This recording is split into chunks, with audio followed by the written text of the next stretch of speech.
ஒரு ஊரில் 4 நண்பர்கள் இருந்தாங்க. 4 பேரும் சோம்பேறிகள். 4 பேருக்கும் எந்த வேலையும் செய்யறதுக்கு உடம்பு வளையறதில்ல. இருந்தாலும் சோம்பேறித்தனத்தில் ஒருத்தருக்கு ஒருத்தர் கொஞ்சம் வித்தியாசம் உண்டு. அதுக்கு தகுந்த மாதிரி அவங்களுக்கு பேர் அமைஞ்சு போச்சு. ஒருத்தன் கால் சோம்பேறி, இன்னொருத்தன் அரை சோம்பேறி, அடுத்தவன் முக்கால் சோம்பேறி, கடைசி ஆள் முழு சோம்பேறி. இவங்க 4 பேரும் நண்பர்கள். அப்புறம் எப்படி காரியம் நடக்கும்? 4 பேரும் ஒரு வீதியில் அப்படியே நடந்து போய்கிட்டு இருக்கிறாங்க. நல்ல பசி. எங்கேயாவது சோறு போடுவாங்களா அப்படின்னு பார்த்துக்கிட்டே வந்தாங்க. அவங்க வந்த வழியில் ஒரு ரூபா காசு கிடந்தது தரையில். அவங்க கண்ணில் அது பட்டுது. ஆனாலும் அதை குனிஞ்சு எடுக்கணுமே, அதுக்கு சோம்பேறித்தனம். முழு சோம்பேறி பார்த்தான். பக்கத்தில் வந்துக்கிட்டு இருந்த முக்கால் சோம்பேறிக்கிட்ட சொன்னானா, டேய் அதை கொஞ்சம் குனிஞ்சு எடுறா அப்படின்னானா. அவன் என்ன பண்ணான் தெரியுமா? அதுக்கு அடுத்தபடியாக வந்த அரை சோம்பேறிக்கிட்ட சொன்னானா, டேய் நீ அதை கொஞ்சம் குனிஞ்சு எடுறா அப்படின்னானா. அவன் இவனை விட மோசம். அடுத்தவங்ககிட்ட சொல்லியிருக்கிறான். அவனும் குனியறதுக்கு தயாராக இல்லை. ஆக கூடி கடைசியில் யாருமே காசை எடுக்கலை. என்னத்துக்கு அனாவசியமாக உடம்ப வளைச்சிக்கணும் அப்படின்னு எல்லாரும் பேசாமல் வந்துட்டாங்க. அவங்க பாட்டுக்கு நடந்து வந்துக்கிட்டே இருக்கிறாங்க. எதிரில் ஒருத்தன் வாழைப்பழத்தை வண்டியில் வச்சு தள்ளிகிட்டே வந்தான். ரூபாய்க்கு 4 பழம்னு கூவி விற்றுக்கிட்டே வர்றான். இப்போ அந்த முழு சோம்பேறி சொன்னானா, டேய் வழியில் கிடந்ததை ரூபா, அதையாவது எடுத்துக்கிட்டு வந்திருந்தா இப்போ இந்த பழத்தை வாங்கி ஆளுக்கு ஒன்று சாப்பிட்லாமே அப்படின்னானா. ஆமாம் சாப்பிட்ருக்கலாமே அப்படின்னாங்களாம் மற்றவங்களும். ஆனாலும் திரும்பி போய் அதை எடுக்கணும்னு யாருக்கும் தோணலை. பேசாமல் சோர்ந்து போய் நடந்து வந்தாங்களாம். இருட்டி போச்சு. வழியில் ஒரு கோவில். சரி இங்கேயே படுத்து தூங்குவோம் அப்படின்னா ஒருத்தன். அதுதான் சரின்னாங்க மற்றவங்களும். அப்படியே மண்டபத்தில் படுத்துட்டாங்க. கோவில் அர்ச்சகர் வேலையெல்லாம் முடிச்சு விட்டு வெளியில் வந்திருக்காரு. இவங்கள பார்த்தாராம். ஏன் இப்படி சோர்ந்து போய் கிடக்குறீங்க அப்படின்னு விசாரிச்சிருக்காரு. 2 நாளாச்சுங்க நாங்கள் சாப்பிட்டு அப்படின்னாங்களாம். அவர் உடனே ஐயோ பாவம் அப்படின்னு சொல்லி பானை, விறகு, அரிசி, தண்ணி எல்லாம் கொடுத்து நீங்களே சமையல் பண்ணி சாப்பிட்டுக்குங்க அப்படின்னு சொல்லிவிட்டு போயிட்டார். இந்த 4 பேருக்கும் சமையல் பண்ணி சாப்பிட்ணும்னு ஆசையாக தான் இருந்தது. ஆனால் அடுப்பு பற்ற வைக்கணுமே, அதுக்கு தீப்பெட்டி வேணுமே. தீப்பெட்டி இல்லை. இப்போ முழு சோம்பேறி ஆரம்பித்தான். அடுத்தவனை பார்த்து, டேய் கடைக்கு போய் ஒரு தீப்பெட்டி வாங்கிட்டு வாயேன் அப்படின்னு நானா. அவன் வழக்கம் போல் அடுத்தவங்ககிட்ட சொல்லியிருக்கான். அவன் அதுக்கு அடுத்தவங்ககிட்ட சொல்லியிருக்கிறான். கடைசியாக கால் சோம்பேறிக்கிட்ட வந்து சேர்ந்தது. அவனும் அது நம்மால் முடியாது அப்படின்னு பேசாமல் இருந்துட்டான். இப்போ தீப்பெட்டி வேணுமே, அதுக்கு என்ன பண்ணுறது? அவங்களுக்குள்ளே பேசி ஒரு முடிவுக்கு வந்தாங்களாம். அதாவது யார் முதல்ல வாயை திறந்து பேசுகிறாங்களோ அவங்க தான் தீப்பெட்டி வாங்கிறதுக்கு போகணும் அப்படின்னு. அவ்வளவுதான். உடனே 4 பேரும் வாயை கெட்டியாக மூடிக்கிட்டு படுத்துக்கிட்டாங்க. அவங்க சமையல் பண்ணி சாப்பிட்டாங்களா என்ன அப்படிங்கிறது அர்ச்சகருக்கு தெரியல. சரி பார்த்துட்டு வரலாமேன்னு வந்தார். வந்து பார்க்குறாரு, இவங்க 4 பேரும் அசையாமல் படுத்து கிடக்குறாங்க. அர்ச்சகர் பயந்துட்டார். ஒருவேளை பசி தாங்காமல் செத்து போட்டாங்களோ அப்படிங்கிற பயம், அல்லது நாம் கொடுத்த உணவுப் பொருளில் ஏதாவது விஷம் கலந்துருக்குமோ அப்படின்னும் பயந்தார். அப்படின்னா நம்ம மேலே பழி வந்துருமே அப்படின்னு நினச்சி நடுங்க ஆரம்பிச்சிட்டார். அப்புறம் அவரும் ஒரு முடிவுக்கு வந்தாராம். கோவிலுக்கு பக்கத்துலேயே ஒரு பெரிய குழி இருந்தது. அதில் ஒவ்வொருத்தரையாக இழுத்துக்கிட்டு போய் போட்டார். கொஞ்சம் மண்ணை தள்ளினார். காலால் மிதித்தார். அவர் மிதித்த மிதி ஒருத்தன் அடி வயத்தில் போட்டுவிட்டுது. அவன் உடனே வலி தாங்காமல் ஐயோ அம்மான்னு அலறினான். உடனே நடந்தது என்ன தெரியுமா? மற்ற 3 பேரும் துள்ளி எழுந்திரிச்சாங்களாம். அவனை பார்த்து நீ தாண்டா தீப்பெட்டி வாங்க போகணும், நீ தாண்டா வாங்க போகணும், நீ தான் சத்தம் போட்ட அப்படின்னு சொல்லி ஆரம்பிச்சிட்டாங்களாம். அர்ச்சகர் பார்த்தார். இது பேய் மாதிரி தெரியுதுன்னு நினச்சிக்கிட்டு ஒரே ஓட்டமாக ஓடி போட்டாராம். கிராமப்புறங்களில் இப்படி ஒரு கதையை சொல்கிறது உண்டு. சோம்பல்ங்கிறது நம்ம முன்னேற்றத்துக்கு பெரிய தடை அப்படிங்கிறத நாம் புரிஞ்சுக்கணும். அதுதான் இந்த கதை சொல்கிற நீதி. ஒரு பள்ளிக்கூடத்தில் ஒரு புதுமையான போட்டி நடந்துதான். அதாவது சோம்பேறித்தனத்துக்கு பரிசு. அதில் 2வது பரிசு யாருக்குன்னு அறிவிச்சாங்க. ஒரு பையன் எழுந்திரிச்சு மெதுவாக நடந்து போய் பரிசை வாங்கிட்டான். அடுத்தது முதல் பரிசு யாருக்கு அப்படின்னு அறிவிச்சாங்களாம்.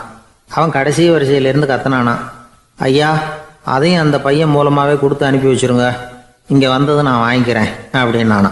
என்னுடைய நண்பர் ஒருத்தர், அவருக்கு ஜாதகத்தில் நம்பிக்கை உண்டு. அவரே ஜோசியம்லாம் பார்ப்பார். என்ன சார் இந்த காலத்தில் இதையெல்லாம் நம்பிக்கிட்டு இருக்கீங்களே அப்படின்னு கேட்டால், உங்களுக்கு ஒன்றும் தெரியாது சார். இந்த உலகத்தில் ஒவ்வொருத்தரும் அவங்கவங்க செய்கிற நல்லது கெட்டதுக்கு தகுந்த பலனை அனுபவிச்சே தீரணும்பார். அது மட்டும் இல்லை, ஒருத்தர் செத்துட்டா கூட அவன் செஞ்ச பாவ புண்ணியங்கள் கூடவே போய்கிட்டு இருக்கும் பார். அது எப்படி கூட போவோம் அப்படின்னு குதர்க்கமாக கேட்டால், அதுக்கு அவர் ஒரு கதை சொன்னார். அது ரொம்ப சுவாரஸ்யமாக இருந்தது. அது என்ன கதைன்னா, ஒரு ஊரில் ஒருத்தர் இருந்தாராம். அவர் ஜோசியம் பார்க்குறதுல ரொம்ப கெட்டிக்காரரான். ஒருத்தருடைய தலைமுடியை மட்டும் அவர்கிட்ட காட்டினா போதும், அதை மட்டும் பார்த்துட்டு அவருடைய ஜாதகத்தையே அலசி விடுவாராம். அப்பேற்பட்ட திறமை. அந்த ஆள் ஒரு சமயம் கன்னியாகுமரி கடற்கரைக்கு போயிருந்திருக்கார். அங்கே கரை ஓரமாக ஒரு மண்டை ஓடு கிடந்திருக்கு. அதை எடுத்து பார்த்துருக்கார். அந்த மண்டை ஓட்டை வச்சுக்கிட்டே அதோட ஜாதகத்தை அலசியிருக்கார். இந்த மண்டை ஓட்டுக்கு உரிய ஆசாமி வாழ்க்கையில் ரொம்ப கஷ்டப்பட்டிருக்கணும், நிறைய கஷ்டத்தை அனுபவிச்சிருக்கணும். அது தாங்க முடியாமல் தான் கடலில் விழுந்து தற்கொலை பண்ணிட்டு இருக்கான் அப்படிங்கிறத அவர் கணிச்சுட்டார். இருந்தாலும் இந்த மண்டை ஓடு இன்னமும் அனுபவிக்க வேண்டியது பாக்கி இருக்கு அப்படிங்கிறத அவர் உணர்ந்தாராம். அது சரி, ஒருத்தன் உயிரோடு இருக்கிற வரைக்கும் நல்லது கெட்டதை அனுபவிக்க முடியும், செத்ததுக்கு அப்புறமும் பாக்கி இருக்குன்னா அதை எப்படி அனுபவிக்கிறது? இந்த மண்டை ஓட்டுக்கு இன்னும் கொஞ்சம் பாக்கி இருக்குங்கிறது அவருக்கு புரிஞ்சதே தவிர அதோட அர்த்தம் என்னங்கிறது சரியாக விளங்கலை.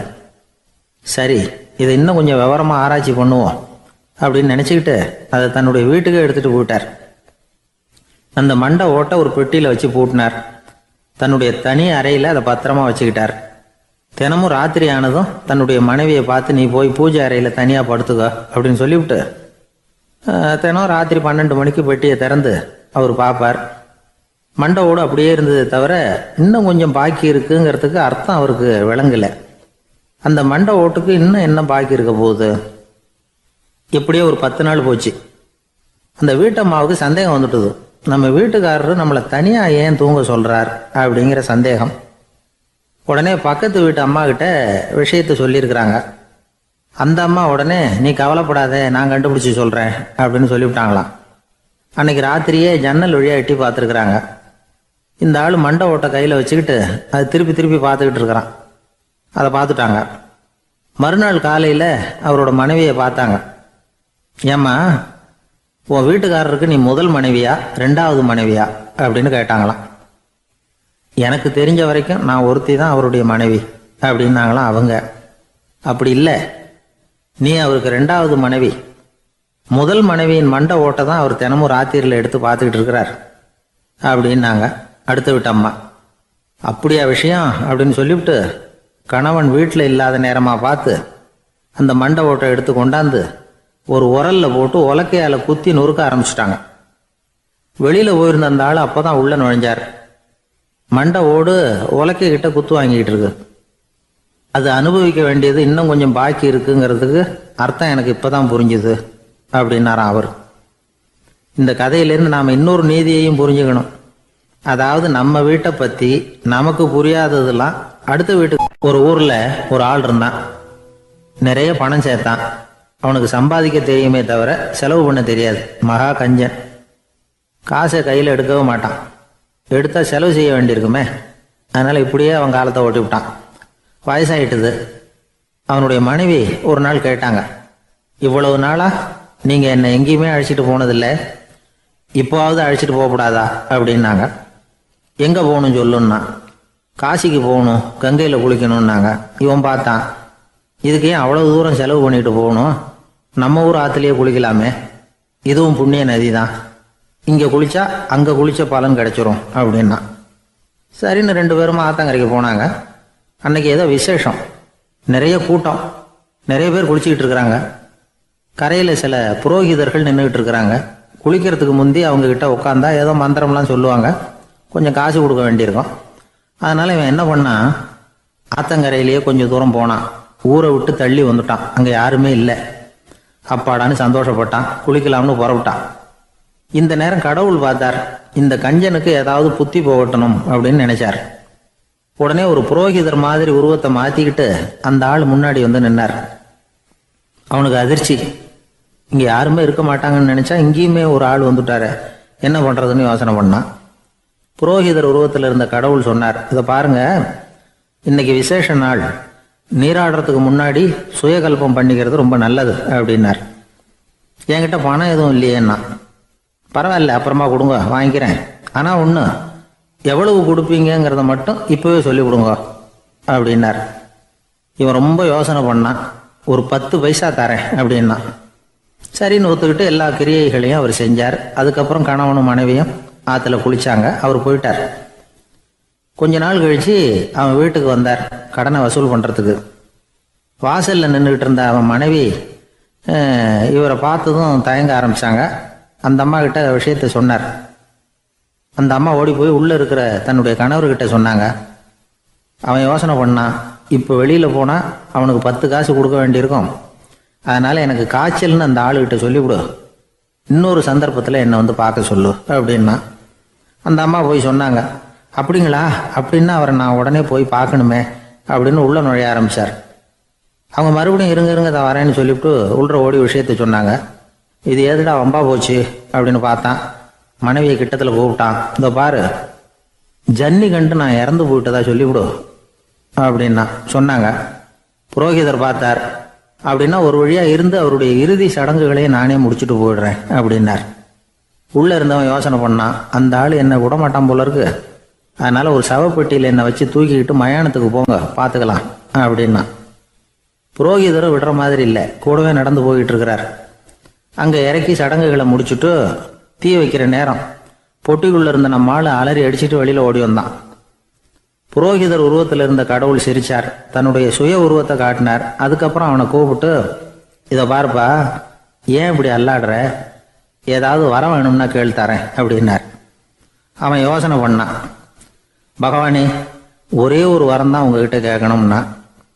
என்ன வேணும் கேளுன்னார். அந்த 10 பைசா தட்சணையை தள்ளுபடி பண்ணால் போதும் அப்படின்னா. கடவுளும் சரின்னு சொல்லிட்டு போயிட்டார். இப்படி ஒரு கதையை சுவாமி சிவானந்தர் சொல்லியிருக்கிறார். செல்வந்தர்கள் பல பேர் இப்படித்தான் இருக்கிறாங்க. தாங்களும் அனுபவிக்க மாட்டாங்க, அடுத்தவங்களுக்கும் கொடுக்க மாட்டாங்க. இது மாதிரியான கஞ்சர்களுக்கு இந்த உலகம் இல்லை அந்த உலகம் இல்லைங்கிறார் அவர். இந்த கதையில் கடவுள் கடன் வசூலுக்கு வந்தது மாதிரி நம்ம ஊர் ஆள் ஒருத்தன் இன்னொருத்தர்கிட்ட 10 பைசா கடன் கொடுத்துட்டான். திருப்பி வாங்கறதுக்கு நடையா நடக்கிறான். கடைசியாக கேட்டான், நீ எப்போ தான் கடனை திருப்பி தரப்போற, அதை முடிவாக சொல்லுன்னா. வர்ற வியாழக்கிழமை கண்டிப்பாக கொடுத்துருவேன் அப்படின்னானா அவன். அன்னைக்கு நான் ஊரில் இருக்க மாட்டேனே அப்படின்னானா இவன். அதனால் என்ன, நானும் தான் அன்னைக்கு ஊரில் இருக்க மாட்டேன் அப்படின்னானா. ஒரு ஊரில் ஒரு இளைஞன் இருந்தான். ஒரு நாள் அவன் ஒரு குருவை தேடிக்கிட்டு புறப்பட்டான். ஊரை விட்டு வெளியில் போனான். போகிற வழியில் ஒரு காடு. அந்த காட்டில் ஒரு மரத்தடியில் ஒரு பெரியவர் உட்காந்துருக்கிறார். அமைதியாக மௌனமாக அவர் அமர்ந்திருக்கிறார். இந்த பெரியவரை விசாரிக்கலாம், குருவை தேடி கண்டுபிடிக்கிறதுக்கு இவர் ஏதாவது ஒரு வழி சொல்லி கொடுப்பார் அப்படின்னு நினச்சிக்கிட்டு அவரை நெருங்கினான். ஐயா, எனக்கு ஒரு குரு தேவை, எங்கே கிடைப்பார், அவரை எப்படி அடையாளம் கண்டுபிடிக்கிறது, அதை பற்றி ஏதாவது விவரம் சொன்னீங்கன்னா நான் கண்டுபிடிச்சிக்குவேன் அப்படின்ட்டுருக்கான். பெரியவர் நிமிர்ந்து பார்த்தார். தம்பி, அது ரொம்ப சுலபம். அவர் வயசானவராக இருப்பார், என்னை விட சுமார் 30 வயசு அதிகமாக இருக்கும். அவர் ஒரு மரத்தடியில் தான் உட்காந்துருப்பார் அப்படின்ட்டுருக்கான். சரிங்க பெரியவரே, அது என்ன மாதிரியான மரம், எப்படி இருக்கும் அப்படின்னு கேட்டிருக்கான். பெரியவர் அந்த விவரங்களையும் சொல்லியிருக்கிறாரு. அது மட்டும் இல்லை, சந்திக்கிற நாள், நேரம், வினாடி முதற்கொண்டு எல்லா விவரங்களையும் துல்லியமாக சொன்னாராம். இவ்வளவு விவரங்களை இவரால் எப்படி சொல்ல முடியுது அப்படின்னு இவனுக்கு ஆச்சரியம். இருந்தாலும் அந்த பெரியவர் கடைசியாக ஒரு விவரம் சொன்னார். அது என்ன தெரியுமா, எப்படியும் நீ அவரை சந்திக்கிறதுக்கு ஒரு 30 வருஷம் ஆகும் அப்படின்னு சொல்லிவிட்டாரான். ரொம்ப நன்றிங்க பெரியவரே அப்படின்னு சொல்லிவிட்டு அந்த இளைஞன் புறப்பட்டுருக்கான். இப்போ அவனுக்கு குரு பற்றின விவரம் எல்லாம் கிடைச்சிட்டுது, சந்திக்கிற நேரமும் தெரிஞ்சுட்டுது. ஆனால் 30 வருஷம் அவரை தேடி அலைய வேண்டியிருக்குமே. அவன் தேட ஆரம்பித்தான். காடு மலை எல்லாம் சுற்றி அலைஞ்சான். பல வருஷங்கள் தேடினான். அழுத்து போயிட்டான். கடைசியில் அவனுக்கும் வயசாகிட்டுது. கடைசியில் தன்னுடைய சொந்த ஊருக்கே திரும்பி போய்கிட்டு இருந்தான். அங்கே ஒரு மரத்தடியில் அவன் தேடிக்கிட்டு இருந்த குருநாதர் கிடைச்சார். யார் அவருன்னா, 30 வருஷத்துக்கு முன்னாடி வழி சொல்லி கொடுத்தாருல அதே பெரியவர். அவருக்கு இப்போ 30 வயசு அதிகமாக இருந்தது. அதே மரம். அன்னைக்கு பெரியவர் சொன்ன அடையாளம் இப்போ பொருத்தமாக இருந்தது. இப்போ அந்த பெரியவர் சொன்னார், சரியாக வந்து சேர்ந்துட்டேன், வா, உனக்காக தான் நான் இவ்வளவு காலமும் காத்துக்கிட்டு இருந்தேன் அப்படின்னாரான். என்ன சொல்கிறீங்கன்றிருக்கான். 30 வருஷத்துக்கு முன்னாடி என்கிட்ட வந்தியே, அப்போவே என் காலம் வந்து முடிஞ்சு போயிருந்தது. அப்போவே என்ன உனக்கு அடையாளம் தெரியல, அதனால் இவ்வளவு காலம் உனக்காக காத்துட்ருக்கும்படி ஆகிட்டுது அப்படின்னாராம். ஐயா, அப்போவே நீங்கள் சொல்லியிருக்கலாமே, இதுதான் 30 வருஷம் கழித்து நீ சந்திக்க போகிற இடம், நான் தான் உன்னுடைய குரு அப்படின்னு சொல்லியிருக்கலாமே அப்படின்ட்டுருக்கான். அந்த பெரியவர் சிரிச்சுக்கிட்டே அதுக்கு பதில் சொன்னாராம். நான் எவ்வளவோ விவரமாக தான் சொன்னேன், நீ சரியாக புரிஞ்சிக்கல. காரணம், அப்போ நீ போதுமான அளவுக்கு பக்குவம் பெற்றிருக்கவில்லை. அதனால் புரியும் சக்தி இல்லாமல் போயிட்டுதப்போ 30 ஆண்டு காலம் நீ அலைஞ்சி தெரிஞ்சிருக்கிற. அது காரணமாக இப்போ உனக்கு அந்த பக்குவம் வந்துட்டுது. அதனால தான் அடையாளம் காண முடிஞ்சது, நானே உன்னுடைய குரு அப்படின்னாராம். இதுலேருந்து என்ன தெரியுதுன்னா, ஆன்மீகத்தில் மாணவனாக சேர்றதுக்கு கூட ஒரு பக்குவத்தன்மை தேவைப்படுது. ஒரு பெரிய ஞானி, அவர்கிட்ட சீடனாக இருக்க ஒருத்தன் வந்தான், எதிரில் நின்னா. ஞானி அவனை வெகு நேரம் உற்று பார்த்தார். அப்புறம் சொன்னார், சீடனாக இருக்கிறது ரொம்ப சிரமம்னார். நான் தயாராக இருக்கிறேன்னா. அது இன்னமும் சிரமமாச்சே, இங்கே குருவாக இருக்கிறது மட்டுமே சுலபம் அப்படின்னாராம். அப்படின்னா நான் குருவாகவே ஆயிடுறேன் அப்படின்னானா. இது போலவே இந்த காலத்தில் கதை ஒன்று உண்டு. ஒரு பள்ளிக்கூடத்தில் வகுப்பு ஆசிரியர் மாணவனை திட்டிக்கிட்டு இருந்தார். டேய், நீ 100க்கு 10 மார்க்கு தான் வாங்கிக்கிட்டு இருக்க. இவ்வளவு மோசமாக நீ படித்தா கடைசியில் மாடு மேய்க்கிறது கூட லாய்க்கு இல்லாதவனா ஆகிடுவேன். அதுக்கப்புறம் என்ன செய்ய போகிறேன் அப்படின்னாராம். பையன் தலையை சொரிஞ்சிக்கிட்டே சொன்னானா, சார் அப்படின்னா ஒன்று செய்கிறேன் அப்படின்னானா. இவர் கேட்டிருக்கார், என்ன செய்ய போகிறேன்னு. வேற என்ன சார், உங்களை மாதிரி ஒரு ஆசிரியர் ஆகிடுறேன் அப்படின்னானா. காசியில் இருக்கிற கடவுள் காசி விஸ்வநாதர், அங்கே இருக்கிற தேவி காசி விசாலாட்சி. இவங்க 2 பேரும் ஒரு நாள் பேசிக்கிட்டு இருந்தப்போ கடவுள் சொன்னார், இந்த மனிதர்களை நாம் ரொம்பவும் நம்பிக்கையோடு தான் படைச்சிருக்கிறோம். இருந்தாலும் அவங்களுக்கு தான் நம்பிக்கை இல்லை, எதுலேயும் ஒரு உண்மையான நம்பிக்கை இல்லாமல் வாழ்ந்துக்கிட்டு இருக்கிறாங்க அப்படின்னார். என்ன அப்படி சொல்கிறீங்க? அதை பாருங்கள், எவ்வளவு பேர் காசியை தேடிட்டு கங்கையில் குளிச்சுக்கிட்டு இருக்கிறாங்க. அவங்களெலாம் நம்பிக்கை இல்லைன்னா இவ்வளவு தூரம் தேடிட்டு இங்கே குளிப்பாங்களா அப்படின்னு நாங்கள் தேவி. சரி, அதை சோதித்து பார்க்கலாம் அப்படின்னு 2 பேரும் முடிவு பண்ணிக்கிட்டாங்க. உடனே ஒரு திட்டம் போட்டாங்க. அது எப்படின்னா, நாம் 2 பேருமே பக்தர்கள் மாதிரி உருவத்தை மாற்றிக்கிட்டு கங்கை கரைக்கு போக வேண்டியது. நான் கங்கையில் இறங்கி குளிக்கிறேன். கொஞ்ச நேரத்தில் சுழலில் மாட்டிக்கிட்டது மாதிரி நடிக்கிறேன். நீ உடனே கரையிலிருந்து சத்தம் போடும், என்னோடய வீட்டுக்காரரை யாராவது காப்பாற்றுங்களேன்னு சத்தம் போடும். அதோடு இன்னொன்று சொல்லு, யாராவது ஒரு புண்ணிய ஆத்மா அவர்கிட்ட போய் அவருடைய முடியை பிடிச்சி இழுக்கணும். அப்படி ஒரு சாபம் இருக்குது எங்களுக்கு. புண்ணிய ஆத்மா, அதாவது எந்த பாவமும் செய்யாத இல்லாத ஒருத்தர் தான் அவரை காப்பாற்ற முடியும். அப்படிப்பட்டவங்க யாராவது வெள்ளத்தில் குதிச்சு என்னுடைய கணவரை காப்பாற்றுங்கோ அப்படின்னு நீ சத்தம் போடு, கூச்சல் போடு, என்ன நடக்குதுன்னு பார்க்கலாம் அப்படின்னார் கடவுள். சரின்னு சொல்லி 2 பேருமா சாதாரண பக்தர்கள் மாதிரி கங்கை கரைக்கு சேர்ந்தாங்க. அவர் இறங்கி குளித்தார். திட்டம் போட்டது மாதிரியே சுழலில் மாட்டிக்கிட்டது மாதிரி கத்துனார். கரையில் இருந்த அந்த அம்மா, ஐயோ என் கணவரை காப்பாற்றுங்களேன், யாராவது காப்பாற்றுங்களேன்னு கத்துனாங்க. பல பேர் ஓடி வந்தாங்க. உடனே இவங்க, பாவம் இல்லாத புண்ணிய ஆத்மா ஒருத்தரால் தான் என்னுடைய கணவர் காப்பாற்றப்படணுங்கிறது விதி, அப்படி ஒரு சாபம் இருக்குது, அதனால் புண்ணிய ஆத்மா யாராவது அவர்கிட்ட போய் அவர் முடியை பிடிச்சி தூக்கினா அவரை காப்பாற்றி விடலாம் அப்படின்னாங்க. இவங்க இப்படி சொன்னதும் எல்லாரும் திகைச்சு போய் நின்றுட்டாங்க. ஒவ்வொருத்தருக்கும் அவங்க செஞ்ச பாவம்லாம் ஒவ்வொன்றா ஞாபகத்துக்கு வர ஆரம்பிச்சுட்டுது. சரி, இதுக்கு நாம் லாயக்கு இல்லை அப்படின்னு சொல்லி ஒதுங்கி போக ஆரம்பிச்சிட்டாங்க எல்லாம். இந்த சமயத்தில் யாரோ ஒருத்தர் வேகமாக ஓடி வந்தார். ஆற்றுல குதிச்சார். அவர்கிட்ட போனார், முடியை பிடிச்சார், தூக்கினார், அவரை காப்பாற்றி கரைக்கு கொண்டுட்டு வந்துட்டார். அப்படி காப்பாற்றின அந்த ஆளை இவங்க 2 பேரும் தனியாக கூப்பிட்டுக்கிட்டு ஒரு மண்டபத்துக்கு வந்துட்டாங்க. விசாரிக்கிறாங்க. நீ யாரப்பா அப்படின்னு கேட்குறாங்க. ஏதும் தெரியாத மாதிரி. நான் இந்த ஊர் அன்ன சத்திரத்தில் வேலை செய்கிற ஒரு சமையல்காரன் அப்படிங்கிறார். நீ கங்கையில் குளிக்கிறது உண்டான்னு கேட்டிருக்காங்க. நான் இந்த ஊர்லேயே தான் இருக்கிறேன், இருந்தாலும் தினமும் கங்கையில் குளிக்கிறதில்ல, எப்பாவது ஒரு நாள் அங்கே குளிப்பேன் அப்படின்னார். கங்கையில் மூழ்கி எழுந்திரிச்சா பாவம்லாம் தொலையும்னு சொல்கிறாங்க. அப்படி இருக்கிறப்போ அங்கே இன்றைக்கி கங்கையில் குளிச்சுக்கிட்டு இருக்கிறவங்கெல்லாம் தங்களை புண்ணிய ஆத்மாவாக நினைக்கல. கங்கையில் குளிக்காத நீ உன்னை புண்ணிய ஆத்மாவாக நினச்சி என்னை காப்பாற்ற வந்திருக்கிற, அது எப்படி அப்படின்னு கேட்டார். அதுக்கு அந்த ஆள் சொல்கிறான், கங்கையில் குதித்ததுக்கு அப்புறம் தானே உங்களை காப்பாற்ற போகிறோம். அப்படி குதிக்கும் பொழுது என்னுடைய பாவம்லாம் போயிருக்கும்ல, நான் புண்ணிய ஆத்மாவாக ஆயிருப்பேனே, அதனால தான் துணிஞ்சு உங்களை காப்பாற்றினேன் அப்படின்னா. கடவுளும் தேவியும் அவனுக்கு காட்சி கொடுத்தாங்களாம். இப்படி ஒரு கதை உண்டு. அதாவது கங்கையில் குளிச்சுக்கிட்டு இருக்கிறவங்களுக்கே தங்களுடைய பாவம் போகுங்கிற நம்பிக்கை பரிபூர்ணமாக இல்லை. குளிக்காத ஒருத்தனுக்கு அந்த நம்பிக்கை இருந்தது. அதனால் அவனால் கடவுளை பார்க்க முடிஞ்சது. கடவுளை நாமளும் பார்க்க முடியுமா முடியாதா அப்படிங்கிற குழப்பம்லாம் நமக்கு வேண்டியதில்லை. நம்பிக்கையோடு வாழணுங்கிற உண்மையை மட்டும் இந்த கதையிலேருந்து புரிஞ்சுக்கிட்டா போதும். ஏன்னா இந்த கதையை கேட்டுட்டு ஒரு நண்பன் குதர்க்கமாக ஒரு கேள்வி கேட்டான். ஏன் சார், கங்கையில் குளித்தா பாவம் போயிடும்னு சொல்கிறீங்களே, நான் எனக்கு வேண்டாத ஒருத்தனை அழைச்சிட்டு போய் கங்கையிலேயே தள்ளி விட்டுட்டு அதுக்கப்புறம் அங்கேயே முழுக்க போட்டுட்டு நான் செஞ்ச பாவத்தை அதுலேயே கழுவி விட்டுட்டு மறுபடியும் உங்ககிட்ட வந்துடுறேன்னு வச்சுக்கோங்க, நீங்கள் என்னை புண்ணிய ஆத்மான்னு ஏற்றுக்குவீங்களா அப்படிங்கிறான். ஆள் கொஞ்சம் ஆசைந்தான், நம்மளே அங்கே அழைச்சிட்டு போனாலும் போயிடுவான். ஜவஹர்லால் நேரு பிரதமராக இருந்த சமயம் அவர் ஒரு தடவை சென்னைக்கு வந்திருக்கிறார். இங்கே சில முக்கிய நிகழ்ச்சிகளில் கலந்துக்கிறதுக்காக வந்திருந்தார். ஆளுநர் மாளிகையில் ஒரு நாள் ராத்திரி தங்கி மறுநாள் புதுடெல்லி புறப்படுறதாக ஏற்பாடு. நிகழ்ச்சியிலெல்லாம் முடிச்சுக்கிட்டு ஆளுநர் மாளிகையில் தங்கியிருக்கிறார். அன்றைக்கு இரவு படிக்கிறதுக்கு ஒரு முக்கியமான புத்தகம் அவருக்கு தேவைப்பட்டது. அந்த சமயத்தில் உலக அளவில் ஒரு முக்கியமான பொருளாதாரம் சம்பந்தமான ஒரு புத்தகம் வெளியாகி இருக்கிற விஷயம் அவருக்கு தெரியும். அந்த புத்தகம் மெட்ராஸுக்கு வந்திருக்குமா, அது இங்கே கிடைக்குமா அப்படின்னு விசாரிச்சிருக்கிறார் நேருஜி. அவர் இப்படி கேட்ட உடனே அங்கே இருந்தவங்கெல்லாம் ரொம்ப பரபரப்பாக செயல்பட ஆரம்பிச்சுட்டாங்க. முக்கியமான இடங்கள்ல எல்லாம் விசாரிச்சிருக்கிறாங்க அந்த புத்தகம் உங்ககிட்ட இருக்கான்னு. சென்னையில் உள்ள கன்னிமாரா நூல் நிலையத்துக்கு எப்படியும் அந்த புத்தகம் வந்திருக்கணும் அப்படின்னு ஒரு நம்பிக்கை. அங்கே விசாரித்தாங்க. அந்த புத்தகம் 2 நாளைக்கு முன்னாடி தான் அங்கே வந்திருக்குது அப்படிங்கிற விஷயம் தெரிஞ்சுது. உடனே எல்லோரும் அங்கே ஓடினாங்க.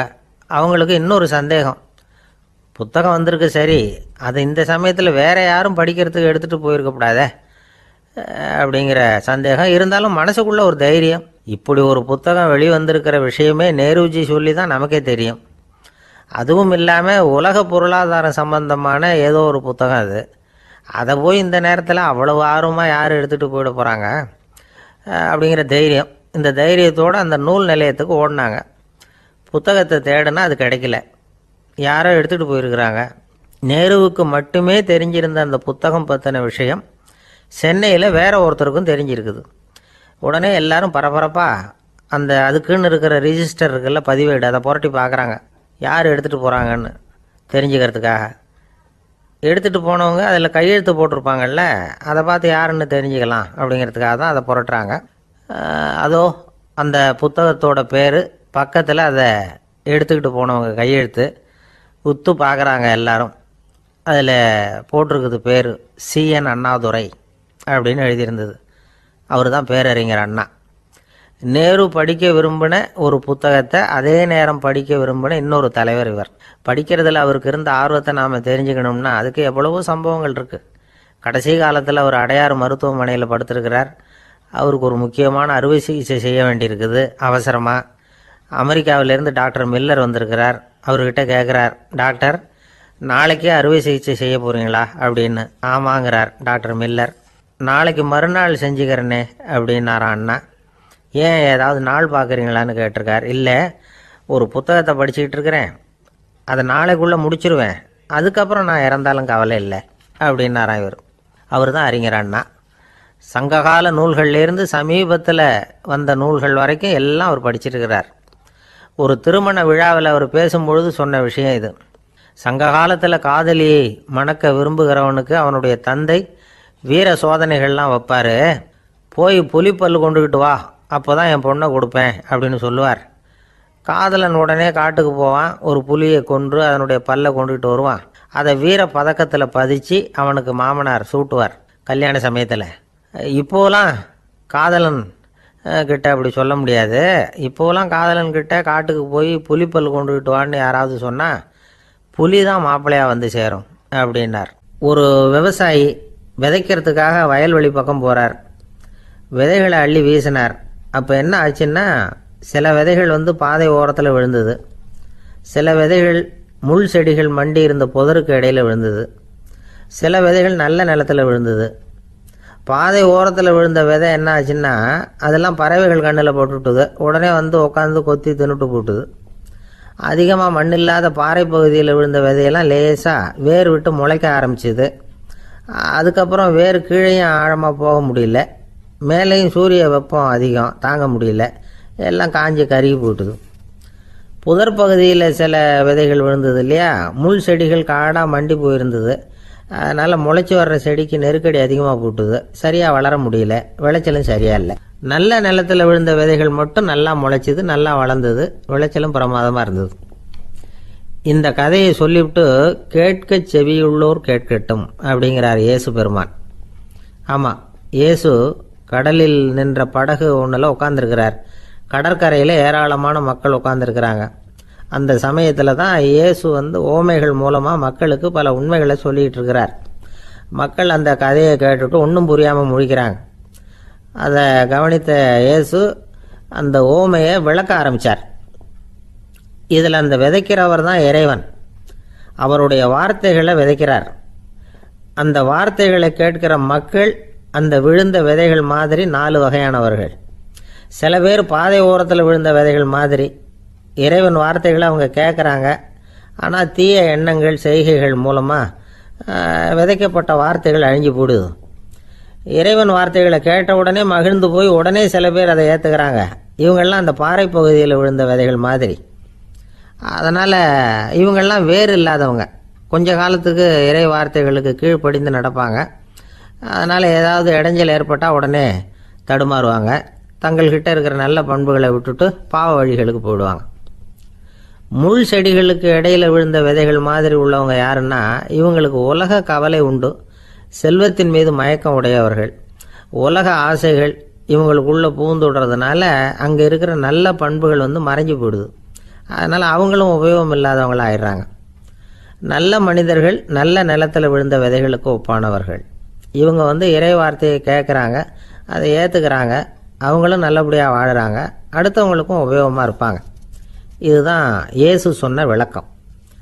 நல்ல வார்த்தைகளை கேளுங்கள், நல்ல வார்த்தைகளை ஏற்றுக்கொள்ளுங்கள், அடுத்தவங்களுக்கு உபயோகமாக இருங்க. இதுதான் பெரியவங்கள்லாம் நமக்கு சொல்லுகிற உபதேசம். ஒரு அப்பா தன்னுடைய மகனுக்கு உபதேசம் பண்ணார். இதை பாருப்பா, நல்ல வார்த்தைகளை கேட்கணும், எப்போதுமே மகன் அப்பா பேச்சை கேட்கறது நல்லது அப்படின்னாராம். நீ ஏதாவது ஒரு தப்பு பண்ணால் என் தலையில் ஒரு முடி நரைச்சி வெள்ளையாக போடும்பா, நீ செய்கிற ஒவ்வொரு தப்புக்கும் என் தலையில் ஒவ்வொரு முடி வெள்ளையாயிடும் அப்படின்னாராம்.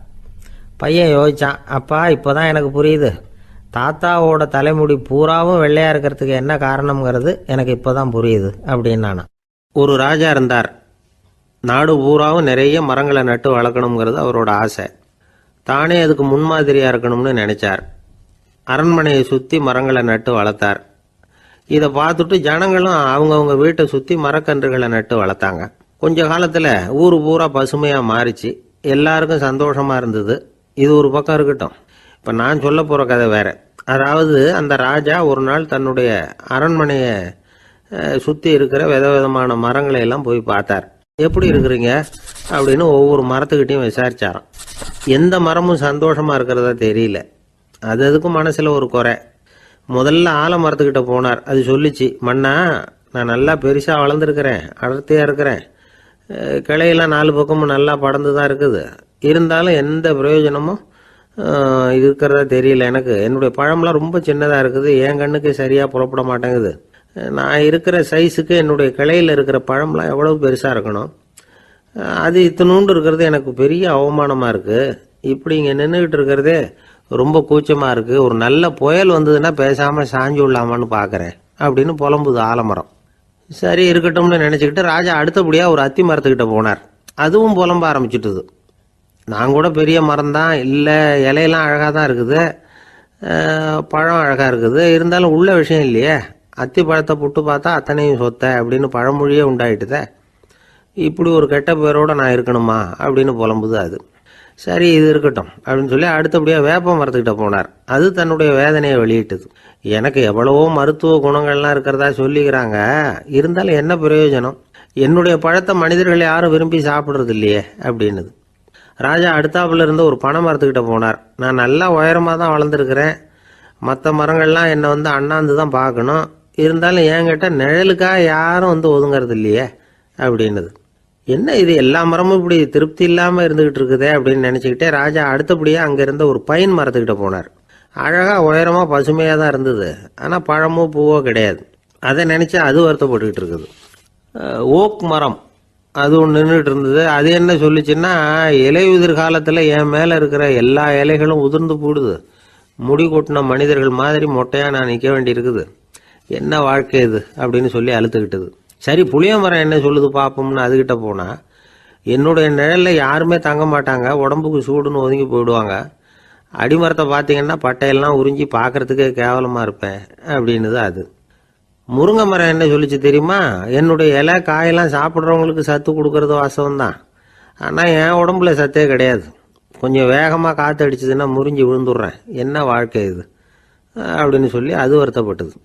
ராஜா யோசனை பண்ணார். என்ன இது, மரங்கள் பூமியின் வரங்கள்னு சொல்கிறோம். மழை பெய்யறதுக்கு அதுதான் காரணம். பூமி செழிப்பாக இருக்கிறதுக்கும் அதுதான் காரணம். வீடு கட்டுறதுக்கு மரம், நாற்காலி செய்ய உபயோகப்படுத்துறதுக்கும் அதுதான் உபயோகப்படுது. மனுஷனுக்கு வேண்டிய ஆகாரங்களையும் கொடுக்குது. இப்படிலாம் இருந்தும் எல்லா மரமும் நிம்மதி இல்லாமல் இருந்துகிட்டு இருக்குதே அப்படின்னு நினைச்சார். அப்போ அங்கே இருந்த ஒரு மகிழ மரம் அவர் கண்ணில் பட்டுது. அந்த மரம் மட்டும் கொஞ்சம் நிம்மதியாக மகிழ்ச்சியாக இருக்கிறது மாதிரி தெரிஞ்சுது. உடனே ராஜா அதுகிட்ட போனார். உனக்கு மனசில் எதுவும் குறை இல்லையான்னு கேட்டார். இல்லை, நான் சந்தோஷமாக தான் இருக்கேன்னு அந்த மகிழ மரம். அப்படியான்னு ஆச்சரியமாக கேட்டார் ராஜா. ஆமாம் மன்னா, இந்த இடத்துல நீங்கள் ஒரு முருங்கை மரத்தையோ வேப்ப மரத்தையோ கூட நட்டிருக்கலாம். ஆனால் இந்த இடத்துல நடுறதுக்கு என்ன தேர்ந்தெடுத்துருக்குறீங்க, அதுவே எனக்கு பெருமை, அதுவே எனக்கு திருப்தி அப்படின்னு தான் மகிழ மரம். மகிழ மரம் சாதாரணமாக தான் இருக்கும். இளம் மஞ்சள் நிறத்தில் பூக்கள், அது காய்ந்தும் மனம் வீசும். மகிழ மரம் மாதிரி மன திருப்தியோடு வாழறதுக்கு நாம் கற்றுக்கணுமா. நாம் இந்த உலகத்தில் ஒரு நாயாவோ நரியாவோ கூட பிறந்திருக்கலாம், மனுஷனாக பிறந்திருக்கிறோம், அதுவே பெருமை தானே. இந்த நிறைவு தான் மகிழ்ச்சியின் ரகசியம். ஒரு பையன் அப்பா கிட்ட போய், அப்பா நீங்கள் இந்த உலகத்தில் ஒரு மனுஷனாக பிறந்தது என்னோட அதிர்ஷ்டம் நானா. ஏண்டா அப்படி சொல்கிறேன்னு இருக்கார் அப்பா. நீங்கள் ஒரு கரடியாக பிறந்திருந்தா இந்நேரம் நானும் ஒரு கரடி குட்டியாக தானே இருந்திருப்பேன் அப்படின்னு நானா பையன். துருக்மேனியாவில் அஷ்காபாத் அப்படின்னு ஒரு நகரத்தில் ஒரு புவியியல் விஞ்ஞானி இருந்தார். அவர் ஒரு நாய்க்குட்டி வளர்த்தார். ஒரு நாள் முன்னிரவு நேரம் ஒரு மேஜைக்கு முன்னாடி உட்காந்து அந்த விஞ்ஞானி ஏதோ கணக்கு போட்டுக்கிட்டு இருக்கிறார். அவருக்கு ஒரு சின்ன பெண் குழந்தை, அது தொட்டிலில் தூங்கிட்டு இருக்குது. அந்த நாய்க்குட்டியும் ஒரு மூலையில் படுத்து அது பாட்டுக்கு தூங்கிட்டு இருந்தது. ஒரே அமைதி. அந்த நேரத்தில் திடீர்னு அந்த நாய்க்குட்டி துள்ளி எழுந்திரிச்சது. நேராக குழந்தைகிட்ட ஓடிச்சு. அந்த குழந்தைய அது போட்டிருந்த ட்ரெஸ்ஸோடு சேர்த்து கவ்வி தூக்குச்சு. தூக்கிக்கிட்டு வாசல் பக்கம் ஓடிச்சு. நாய்க்குட்டி குழந்தைய கவ்வி தூக்க முடியுமாங்கிற சந்தேகம் உங்களுக்கு இல்லையா? நீங்கள் நம்ம ஊர் நாய்க்குட்டியவே பார்த்து பழக்கப்பட்டிருக்கீங்க, அதனால் நம்புறதுக்கு சிரமமாக இருக்கும். அந்த ஊரில் எல்லாம் அது ரொம்ப ஸ்ட்ராங்காக இருக்கும், ஒரு ஏதோ கண்ணுக்குட்டி மாதிரி இருக்கும். விஞ்ஞானி அதை பார்த்துட்டார். உடனே அந்த நாய்க்கு வெறி பிடிச்சிட்டுதுன்னு முடிவு பண்ணிட்டு தன்னோட கை துப்பாக்கியை எடுத்துக்கிட்டு ஓடி வந்தார். அவர் வெளியில் நாய்க்குட்டி எங்கே அப்படின்னு பார்த்து தேடுறார். அந்த நேரத்தில் அந்த வீடு இடிஞ்சு விழுது. காரணம் பூமி அதிர்ச்சி. இப்படி பூமி அதிர்ச்சி உண்டாக போகுதுங்கிறது அந்த நாய்க்குட்டிக்கு முன்னாடியே தெரிஞ்சு போச்சு. அதுதான் குழந்தைய தூக்கிட்டு வெளியில் ஓடி வந்திருக்குது. அது மூலமாக அந்த குடும்பத்தையே காப்பாற்றிருக்குது அந்த நாய்க்குட்டி. இந்த சம்பவம் நடக்கிறதுக்கு 3 நாளைக்கு முன்னாடியே சில பிராணிகளுக்கு இப்படி நடக்க போகுதுங்கிறது தெரிஞ்சிருக்குதான். ஆமாம், அந்த நகரத்தில் 3 நாளைக்கு முன்னாடியே பாம்பு, பல்லி இதெல்லாம் அது தங்கியிருந்த வலையை விட்டு வெளியில் ஓடி வந்துட்டுது. அதே மாதிரி அங்கே இருந்த புறாவெல்லாம் பறந்து போயிடுச்சான். இதே மாதிரி யுகோஸ்லோவியாவில் கூட ஒரு நகரம், அங்கே ஒரு நாள் ராத்திரி ஒரு மிருக காட்சி சாலையில் திடீர்னு ஒரு பெரிய கலவரம், கூச்சல், குழப்பம். அங்கே இருந்த கழுதை, புலி, யானை, பறவை எல்லாம் கண்ணாபின்னான்னு கத்த ஆரம்பிச்சுட்டுது. நீர் யானை அதுக்குன்னு போட்டிருந்த தடுப்பையே தாண்டி குதிச்சு வெளியில் வந்துட்டு தான். மறுநாள் தான் எல்லாருக்கும் விஷயம் புரிஞ்சுது. அடுத்த நாள் காலையில் அங்கே பூமி அதிர்ச்சி உண்டாயிட்டுது. இப்போ பாருங்க, அதாவது மனுஷனை போய் தீர்க்க தரிசி அது இதுன்னு சொல்லிட்டு இருக்கிறோம். இவனை விட அது பரவாயில்லைன்னு தோணுது. அதாவது மிருகங்கள் ஒன்று நடக்க போகுதுங்கிறத முன்னாடியே புரிஞ்சுக்குதே. சரி, இதெல்லாம் எப்படி அது முன்கூட்டி புரிஞ்சுக்குது? அதுதான் படைப்பு ரகசியம். அதை கண்டுபிடிக்கிறதுக்கு தான் மனுஷன் ஆராய்ச்சி பண்ணிகிட்டு இருக்கிறான். விஞ்ஞானிகளோட ஆராய்ச்சியெல்லாம் ஒரு பக்கம் இருக்கட்டும், வீட்டுக்குள்ளேயே சில ஆராய்ச்சி பண்ணி பாருங்களேன். இப்போ சில யோசனை சொல்லி அதை சோதனை பண்ணி பாருங்க அப்படின்னு ஒருத்தர் சொன்னாராம். அதாவது இப்போ மழை வருமா வராதா அப்படின்னு தெரிஞ்சுக்கணுமா, உடனே ஒரு பூனைக்குட்டி பின்னாடியே மெதுவாக போய் அது என்ன செய்யுதுன்னு கவனித்து பார்க்கணும். பூனைக்குட்டி தன்னோட பாதத்தினால சுகத்தில் அப்படி கீறிக்கிட்டு இருக்கும். அப்படி கீறினா கண்டிப்பாக மழை வரும். சில சமயம் பூனைக்குட்டி அப்படி மல்லாந்து படுத்துக்கிட்டு பாதத்தை உயர தூக்கும், அப்படியும் புரளும். இப்படி செஞ்சதுன்னா அன்னைக்கும் மழை இருக்காது. அதனால் முன்னாடி இருந்தது மழை வர்றதுக்கு அறிகுறி, இது மழை இல்லைங்கிறதுக்கு அறிகுறி.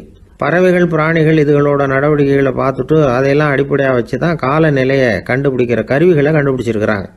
வாத்து இருக்குல்ல, சில சமயம் தன்னோட அழகை தன்னோட இறகுகளில் அப்படியே புதைச்சிக்கும். அப்படி செஞ்சால் குளிர்காலம் வரப்போகுதுன்னு அர்த்தம். பருவநிலை குளிராக மாறப்போகுதுங்கிறதுக்கு இதுதான் அறிகுறி. சிட்டுக்குருவி இருக்குதுல்ல, அதெல்லாம் புழுதியில் உழுந்து புரளும், சிறகுகளை படபடன்னு அடிச்சுக்கும். அப்படி செஞ்சால் மழை வரப்போகுதுன்னு அர்த்தம்.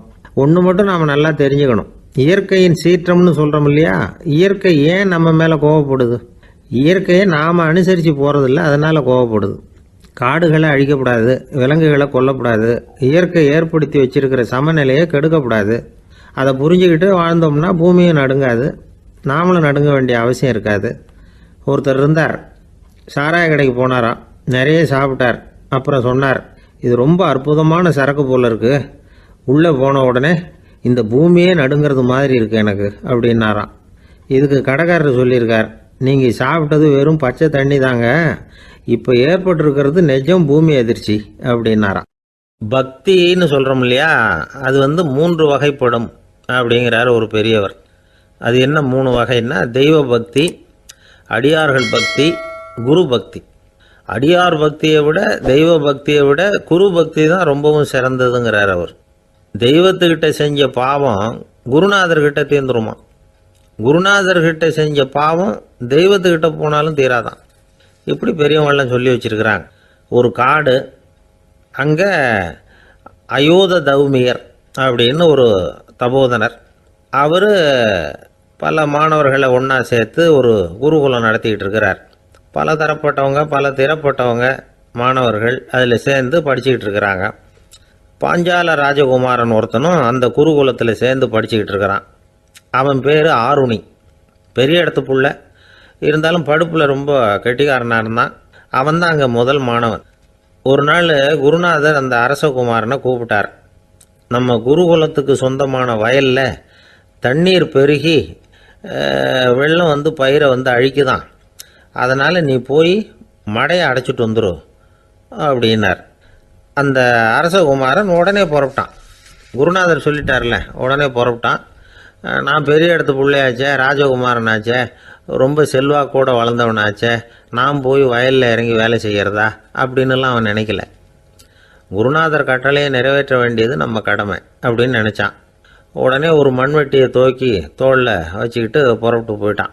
வயலுக்கு போனான். பார்த்தான், தண்ணி கரையை உடச்சிக்கிட்டு வயலுக்குள்ளே ஏகமாக பாஞ்சிக்கிட்டு இருக்குது.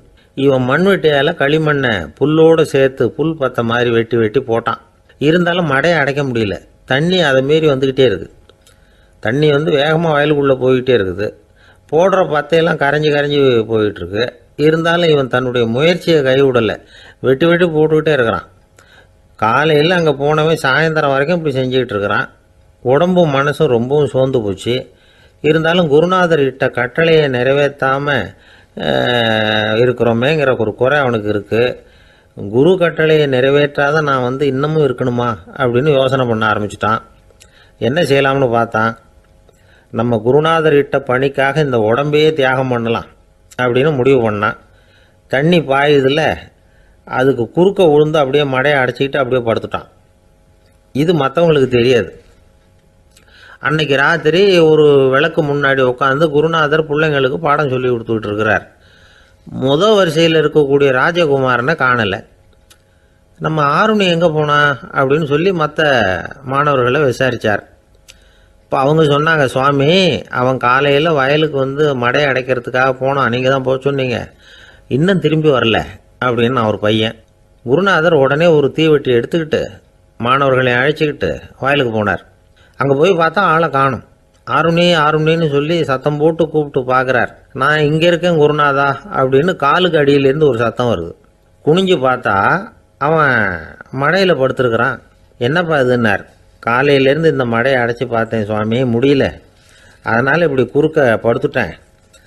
என்னை தாண்டறதுக்கு பயந்து போய் தண்ணியே தேங்கி நின்றுட்டுது அப்படின்னா. அவனுடைய குரு பக்தியையும் அவனை தாண்டறதுக்கு அஞ்சு நிற்கிற தண்ணி தேக்கத்தையும் பார்த்துட்டு எல்லாரும் ரொம்ப ஆச்சரியப்பட்டு போயிட்டாங்களாம். ஆருணி எழுந்திரிச்சு வா அப்படின்னு கூப்பிட்டாரான் குருநாதர். அவன் தண்ணீரை பொழந்துக்கிட்டு எழுந்திரிச்சு வந்தானான். அதனால் அவனுக்கு உத்தாலகன் அப்படின்னு ஒரு பேர்.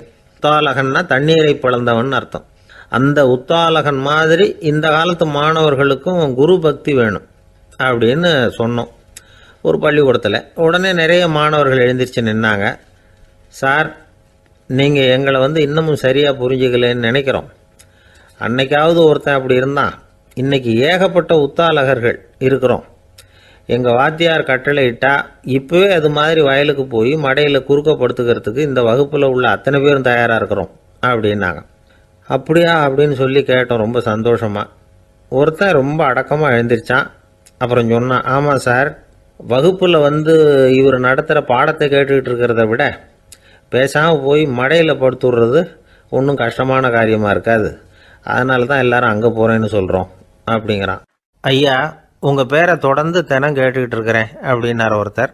தொடர்ந்து கேட்குறீங்களே, உங்களுக்கு காது வலிக்கலையா அப்படின்னு கேட்டோம்.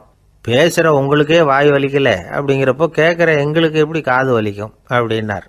நம்ம உடம்புல ஒரு அதிசயம் என்ன தெரியுமா? ரொம்ப நேரம் நாம் நடக்கிறோம்னு வச்சுக்கோங்க, கால் வலிக்கும். ரொம்ப நேரம் வேலை செஞ்சால் கை வலிக்கும், உடம்பு வலிக்கும். ரொம்ப நேரம் பார்த்துக்கிட்டே இருந்தால் கண்ணு வலிக்கும். ரொம்ப நேரம் பேசிக்கிட்டே இருந்தால் வாய் கூட வலிக்கும். ஆனால் ரொம்ப நேரம் கேட்டுக்கிட்டே இருக்கிறதுனால காது வலிக்கிறது இல்லை. அதனால் கேட்கறதுக்கு முக்கியத்துவம் கொடுத்தாங்க நம்ம பெரியவங்க. திருவள்ளுவர் தேவையில்லாமல் வார்த்தைகளை உபயோகப்படுத்த மாட்டார். ஒரு திருக்குறள்னு எடுத்துக்கிட்டாவே அதில் மொத்தம் 7 வார்த்தைகள், அவ்வளவுதான். அப்படி 7 வார்த்தைகள் மட்டுமே உள்ள ஒரு திருக்குறளில் வள்ளுவர் ஒரே வார்த்தையை 5 தடவை உபயோகப்படுத்தியிருக்கிறார், திரும்ப திரும்ப பயன்படுத்தியிருக்கிறார். அப்படின்னா அதை எந்த அளவுக்கு வலியுறுத்தி சொல்கிறார் அப்படிங்கிறத நாம் புரிஞ்சுக்கணும். அது என்ன குறள்? செல்வத்துள் செல்வம் செவிச்செல்வம், அச்செல்வம் செல்வத்துள் எல்லாம் தலை. செவிச்செல்வம்ங்கிறது அவ்வளவு முக்கியமானது. கற்றலின் கேட்டல் நன்று. அதிகம் கேட்கணுங்கிறதுக்காகத்தான் எவ்வளவு கேட்டாலும் காது வலிக்கிறது இல்லை. குறைச்சலாக பேசணும், அதிகமாக கேட்கணும். இன்னொரு விஷயம் கவனிங்க, நம்ம உடம்புல கண்ணுக்கு மூடி இருக்குது, எதையாவது நாம் பார்க்க விரும்பலைன்னா உடனே கண்ணை மூடிக்கலாம். நம்ம வாய்க்கு மூடி இருக்குது, பேச விருப்பம் இல்லையா, வாயை மூடிக்கலாம். மூக்குக்கு கூட மூடிக்கிற வசதி இருக்குது, எதையாவது முகர விருப்பம் இல்லையா, மூச்சை அடக்கிக்கலாம். ஆனால் பாருங்கள், காதுக்கு மூடி கிடையாது, அதை கையால் தான் மூட முடியும். யார் என்ன சொன்னாலும் அது நல்லதோ கெட்டதோ காதில் விழுந்துக்கிட்டு தான் இருக்கும். அறிவு தான் நல்ல விஷயங்களை எடுத்துக்கிட்டு கெட்ட விஷயங்களை விட்டுடணும். நல்ல கருத்துக்கள் நம்ம காதில் நிறைய விழுந்துக்கிட்டே இருக்கணும். அதை கேட்டு நாம் நல்லபடியாக வாழணுங்கிறது தான் படைப்பின் விருப்பம். ஆன்மீகவாதிகள் கூட ஒன்று சொல்லுவாங்க, அதாவது ஆன்மீக பாதையில் நீங்கள் முன்னேறணும்னா முதல்ல சிரவணம் செய்யணும்பாங்க. அதாவது பெரியவங்க சொல்கிற நல்ல கருத்துக்களை கேட்கணும் அப்படின்னு அதுக்கு அர்த்தம். அதனால் யார் நல்ல கருத்துக்களை சொன்னாலும் அதை காது கொடுத்து கேளுங்க. இவ்வளவு கருத்துக்களையும் நம்ம நேயர் ஒருத்தர்கிட்ட சொல்லிகிட்டு இருந்தோம். அவரும் சரி சரின்னு தலையாடிக்கிட்டே இருந்தார்.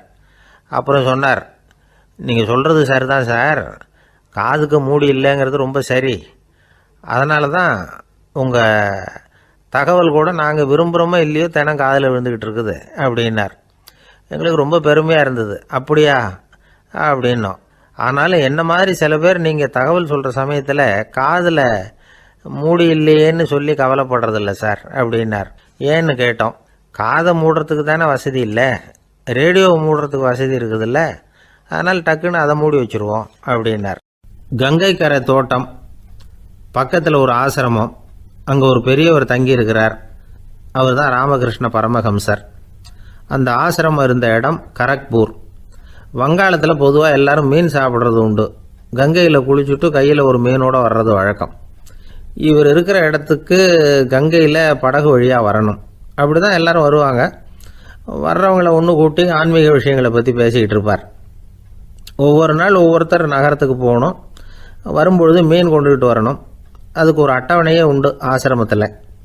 அது பிரகாரம் ஒரு நாள் சுவாமி யோகானந்தர் படகுல போனார். படகை செலுத்தினவங்க ராமகிருஷ்ணரையும் சுவாமி யோகானந்தரையும் மற்றவங்களையும் பித்தர்கள் அப்படின்னு சொல்லி ஏளனமாக பேசினாங்க. அவங்க என்ன பைத்தியம் பிடிச்சவங்க அப்படிங்கிறது மாதிரி. சுவாமி யோகானந்தருக்கு ரொம்ப மென்மையான இதயம். இவங்க இப்படி கண்ணாபின்னான்னு பேசுகிறத பார்த்தா மீனை வாங்கிட்டு திரும்புகிறப்போ என்ன நடக்குமோ அப்படிங்கிற பயம் வேறு வந்துட்டுது அவருக்கு. அவ்வளவு மென்மையானவர். இதை தெரிஞ்சுக்கிட்ட ராமகிருஷ்ணர், யோகானந்தா இங்கே வா அப்படின்னு கூப்பிட்டார். இவர் கண்ணீரை தொடச்சிக்கிட்டே கிட்ட போனார். சொன்னார், ஐயா, படகு ஓட்டுறவங்க உங்களை பற்றி மோசமாக பேசுகிறாங்க. என்ன திட்டினா பரவாயில்ல, ஆனால் உங்களை அவங்க திட்டுறாங்க, அதை என்னால் தாங்கிக்க முடியல அப்படின்னார். இதை கேட்டதும் ராமகிருஷ்ணருக்கு கோபம் வந்துட்டு தான். என்னது, உன்னுடைய குருவை பற்றி அவங்க மோசமாக பேசும்பொழுது நீ சும்மா இருந்தியா, வெளியில் போ அப்படின்னு விட்டார். குரு நிந்தனை செய்கிறப்போ அதை கேட்டுக்கிட்டு சும்மா இருக்கலாமா? குரு நிந்தனையை கேட்டால் பாவம் இல்லையா? என்னை தூற்றும் போது அவங்க பாவம் செய்கிறாங்க, அதை கேட்டுக்கிட்டு நீ சும்மா இருந்தால் நீயும் பாவம் செய்கிற அப்படின்னாராம். அடுத்த நாள் சுவாமி நிரஞ்சனானந்தர் போக வேண்டிய நாள். இவர் படகுல போகும்பொழுதும் அதே மாதிரி நடந்துதான். அவங்க மோசமாக பேச ஆரம்பித்தாங்க, திட்ட ஆரம்பித்தாங்க. அப்படி கேலி பண்ண ஒருத்தனை இவர் என்ன பண்ணார், பலார்னு கன்னத்தில் அரைஞ்சிட்டார். இன்னொருத்தனை கங்கையில் தூக்கி எறியறதுக்கும் தயாராகிட்டார். அதுக்கப்புறம் அவங்க யாரும் வாயை திறக்கலை. மீன் வாங்கிட்டு வர்றப்பவும் படகுல ஒரே அமைதி, அவ்வளவு பயம் அவங்களுக்கு. ராமகிருஷ்ணர் கூப்பிட்டு விசாரித்தார் என்ன நடந்ததுன்னு. இவர் சொன்னார், அவர் யோகானந்தா போகும்பொழுது என்ன நடந்ததோ அப்படியே தான் இப்பவும் நடந்தது. குரு நிந்தனை செய்கிறத கேட்டுக்கிட்டு நான் சும்மா இருப்பேனா, ஒருத்தனை அப்படியே அரைஞ்சுட்டேன், இன்னொருத்தனை ஆற்றுல தூக்கி போட்டுருவேன்னு பயமுறுத்தினேன், அவ்வளவுதான் அப்படின்னாராம். இப்போவும் ராமகிருஷ்ணருக்கு கோபம் வந்துட்டு தான். என்ன இது, அணியறது காஷாயம், இருக்கிறது ஆசிரமம், உனக்கு இவ்வளவு கோபம் வந்ததுன்னா அப்புறம் என்னத்துக்கு ஆசிரமத்தில் இருக்கணும், பிரம்மச்சாரி எப்பவும் அமைதியாக இருக்கணும் அப்படின்னு அறிவுரை சொன்னாராம் ராமகிருஷ்ணர்.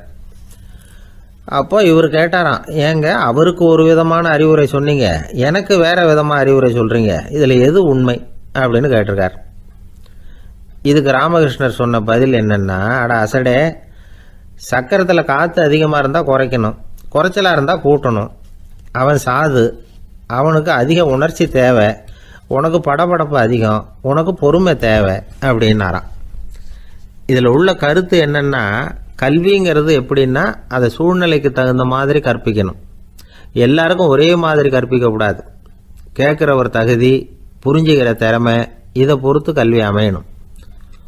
ஆரம்ப காலத்தில் ஒரு குரு, அப்போ ஒரு சீடன் இருந்தான். அது வேடிக்கையான குரு, வேடிக்கையான சீடன். ஒரு ஆசிரமம். ஒரு நாள் ஒருத்தன் அவசரமாக அந்த குருவை தேடி வந்திருக்கிறான். என்ன விஷயம்னு விசாரித்தார் குரு. உங்கள் சீடர் என்னை அடிச்சுட்டார் அப்படின்னு புகார் பண்ணானா அந்த ஆள். குரு சீடனை கூப்பிட்டார். அடிச்சியா இந்த ஆளை அப்படின்னு கேட்டாராம். ஆமான் இருக்கான் சீடன். ஏன் அடிச்சே அப்படின்னு கேட்டாராம். இந்த ஆள் உங்களை பற்றி மட்டமாக பேசிவிட்டான், என்னால் அதை தாங்கிக்க முடியல, அதனால தான் அடிச்சுட்டேன்ருக்கான். அப்படி என்ன பேசினா அப்படின்னு கேட்டாராம். உன்னுடைய குருநாதர் இப்போல்லாம் அர்த்தமில்லாமல் பேச ஆரம்பிச்சுட்டார் அப்படின்னு சொல்லிவிட்டான், அதனால தான் அடிச்சுட்டேன் அப்படின்னு நானான். அதுக்காக அடித்தே அப்படின்னாரான். நான் அதுக்காக அடிக்கலை குருவே, இப்பெல்லாம் நீங்கள் அர்த்தம் இல்லாமல் பேசுகிறதாக அவன் சொல்கிறான், அப்படின்னா இதுவரைக்கும் நீங்கள் அர்த்தத்தோடு பேசினதாகத்தானே அர்த்தம், அது தப்பு தானே, அதனால தான் அடித்தேன் அப்படின்னு நானான். தேசத்து மேலேயும் தாய்மொழி பேர்லையும் செலுத்துற அன்புக்கு அபிமானம்னு பேர். தேசாபிமானம்னு சொல்றமே இதுதான்.